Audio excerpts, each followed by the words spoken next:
Hi, ladies and gentlemen, the time is 7:01. I call the March 2023 meeting of Suffern, Village of Suffern Planning Board to order. Please rise for the pledge. I pledge allegiance to the flag of the United States of America and to the republic for which it stands, one nation, under God, indivisible, with liberty and justice for all. Thank you. First up on the agenda is IV2 Rockland Logistics LLC. Is this Nelson Pope speaking, or? Want me to start? Sure. I'll start. Mr. Chairman, good evening, members of the board. See some new faces on the board. Nice to meet you all and hope to be working with you shortly on this project.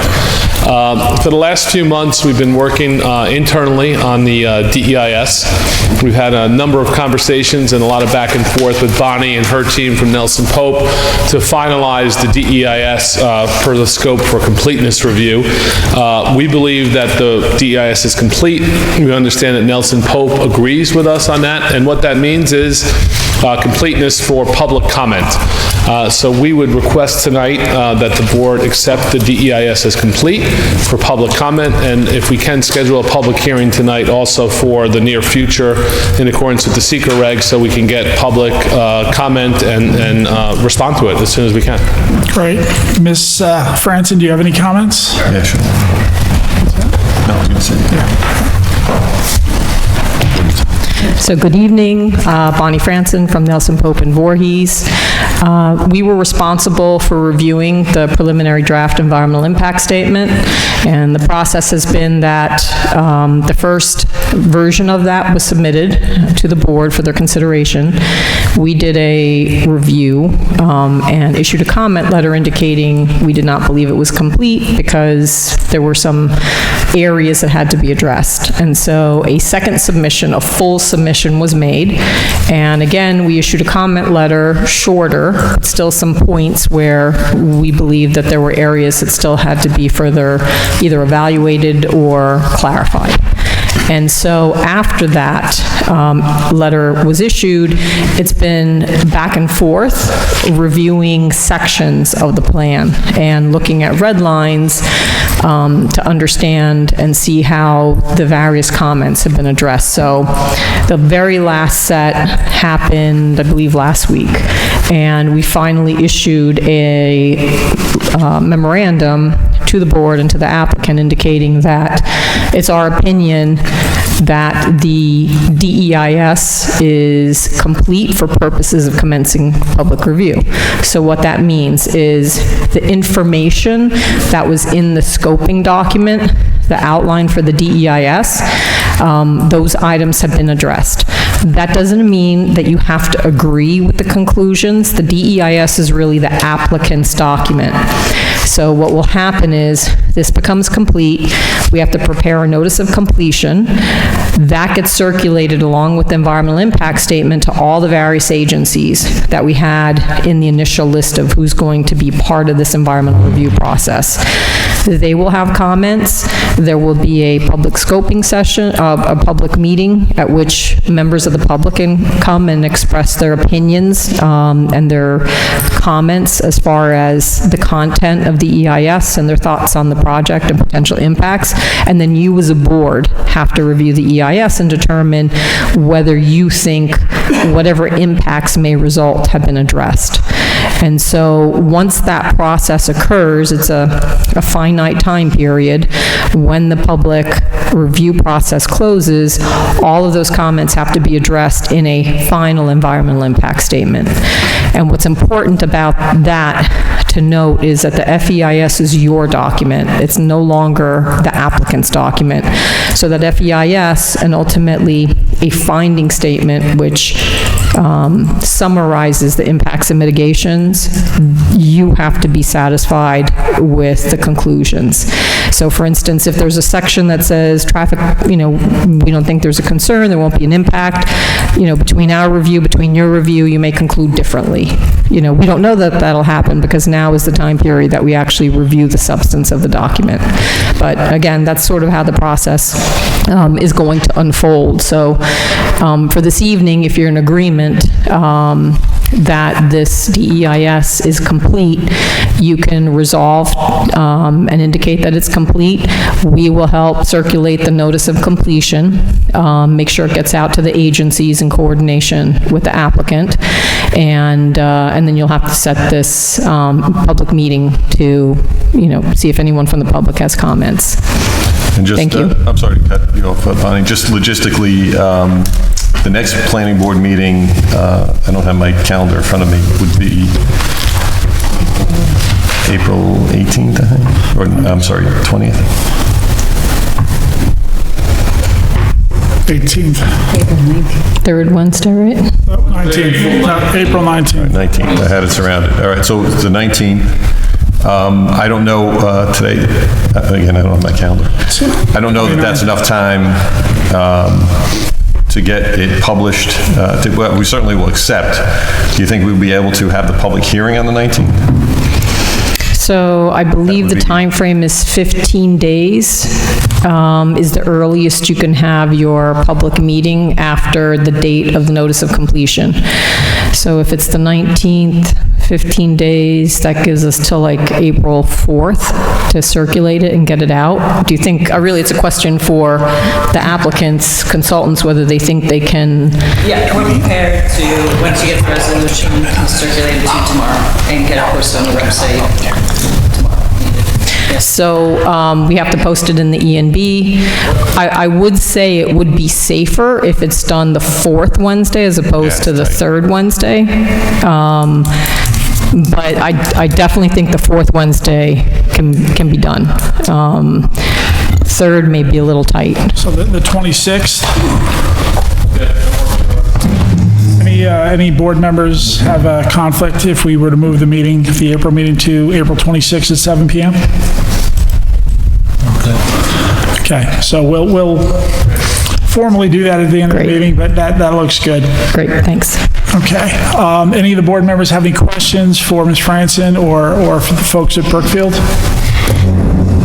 Comments?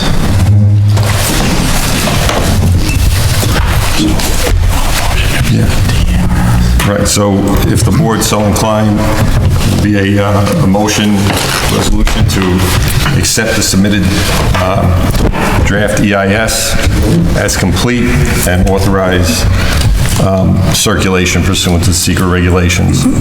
So do we have a motion to authorize the DEIS as being complete and to circulate it? I'll make a motion. Motion, Mr. Dale. Do we have a second? Second. Second, Mr. Halper. All in favor, say aye. Aye. All opposed, the motion carries. Good luck. And that way, if you want to set the public hearing with respect to the DEIS, a motion on that. Motion to set the public hearing on the DEIS for April 26th, 2023 at 7 p.m. Do I have a motion? I'll make the motion. Mr. McInerney, do I have a second? I'll second. Second, Mr. Van Sickle. All in favor say aye. Aye. All opposed, the motion carries. Now that's it. Now that's it. Okay. Thank you. Thank you. We'll see you on the next 26th, month. and we'll be working with Bonnie and her team to get this done. Thank you. Thank you. Okay, second on the agenda is the PO 40 Village of Suffern Zone Change Review. Mr. Magrino, would you like to sort of go over that briefly? Sure. So actually, we're fortunate that Bonnie happens to be here. We can ask her, but in essence, what's happening, the village board is considering a local law which would amend the Village of Suffern general use requirements for a PO 40 district by eliminating special permit uses numbers 1 and 3 in the R15 and replacing with 1 in the R15 and deleting private schools, colleges, and seminaries and dormitories. So that in essence, the PO 40 district special permit uses would permit under item number 1, special permit uses number 1 in the R15 district. I don't know, did you want to elaborate on exactly the impact that it might have on the village? So the village board asked us to evaluate the potential impacts associated with this zone change. This is not unlike, I believe there was a zone change to do something similar to the PLI zone, and general concern that you have sort of a finite amount of area that's non-residentially zoned.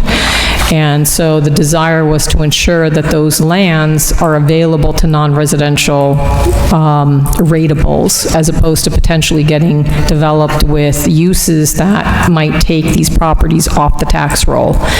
And so we did some analysis of, kind of the history of the town's financial condition, the assessment, the market value, tax rates, and it's clear that anything that would help the village in terms of, again, keeping your non-residential rateable base bolstered would be beneficial to the village financially. So from our perspective, there's really no impact that would result from this change. One thing that we did want to make sure of is that there still are lands that are zoned for those uses. So we also explained in our analysis that there are other zoning districts that allow places of worship, that allow educational facilities. So it's not that you're taking it out of the village entirely, it's just outside of that non-residential zone. So that's the intent. That was the evaluation. We find that we don't believe it would have a negative impact. And, based on our evaluation, we would recommend that the planning board issue a favorable report to make the zone change.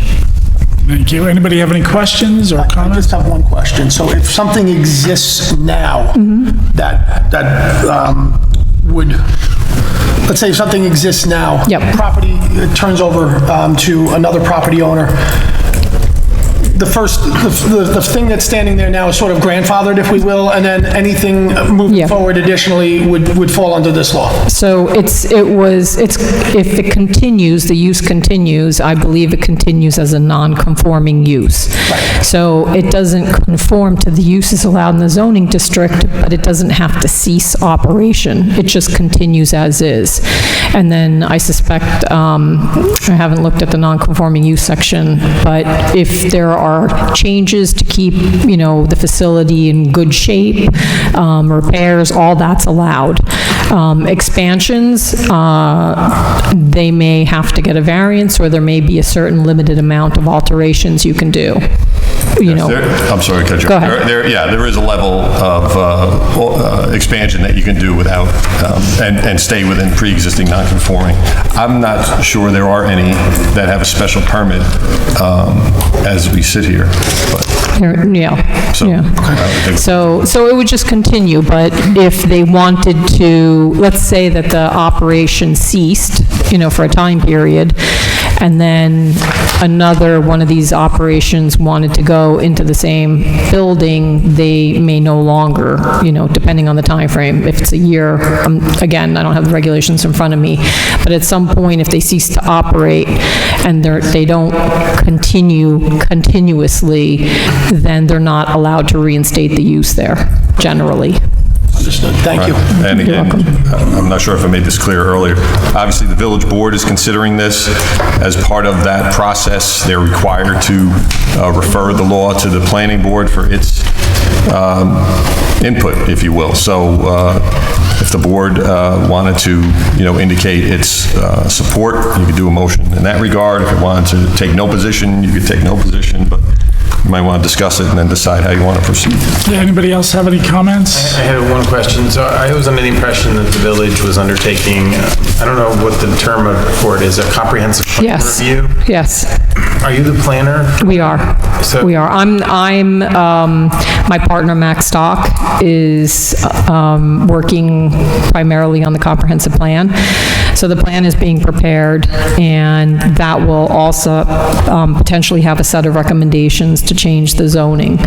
But this is being done at this point in time because sometimes as you go through the process, some needs arise that you realize as you go through the process that perhaps it would be good to make a change. And it doesn't necessarily rely on the comprehensive plan to be adopted to make those changes.